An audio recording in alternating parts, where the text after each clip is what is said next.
Hello bachcho, let's see this question. The question says directions. Each of these questions contain two statements, assertion and reason. Each of these questions also has four alternative choices, only one of which is the correct answer. You have to select one of the codes A, B, C and D given below.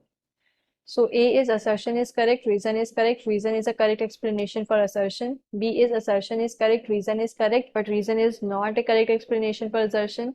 C is assertion is correct, reason is incorrect, and fourth is assertion is incorrect, reason is correct.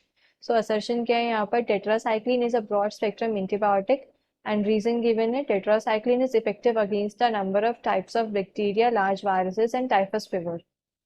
So key concept of this question is की concept क्या है यहाँ पर?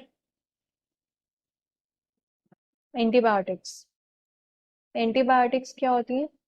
ये antibacterial drugs होती हैं जिन्हें हम यूज करते हैं for the treatment of bacterial infections. These either kill और prevent the growth of bacteria. क्या करती हैं? आइदर किलर और prevent the growth of bacteria. Prevent the growth of bacteria. तो इन्हें हम बोलते हैं एंटीबायोटिक्स. अब एंटीबायोटिक्स को हमने क्लासिफाई कर रखा है in broad spectrum and narrow spectrum.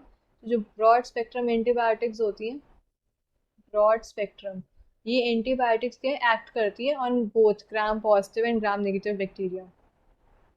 तो acts against both gram positive and gram negative and gram negative bacteria.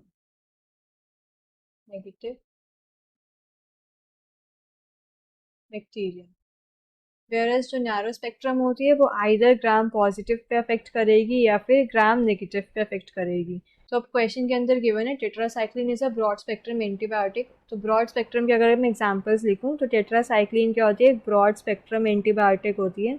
और other examples of broad spectrum क्या है? क्लोरमफेनिकॉल, ये भी ब्रॉड स्पेक्ट्रम होती है. वेंकोमाइसिन और ऑफ्लॉक्सासिन, ये सब क्या ब्रॉड स्पेक्ट्रम एंटीबायोटिक्स होती हैं. एग्जाम्पल आ गया यहाँ पर टेट्रासाइक्लिन. तो फर्स्ट स्टेटमेंट क्या है? Tetracycline is broad spectrum. So ये जो फर्स्ट स्टेटमेंट है ये क्या करेक्ट है? This is the correct statement. Second है tetracycline is effective against a number of types of bacteria, large viruses and typhus fever. ये भी स्टेटमेंट करेक्ट है क्योंकि ये ब्रॉड स्पेक्ट्रम एंटीबायोटिक है, देयरफॉर ये large number of types of bacteria के against effective होती है. तो assertion and reason both are correct and reason is correct explanation of assertion. The answer will be, final answer will be option A. Hope you understood this well. Best of luck.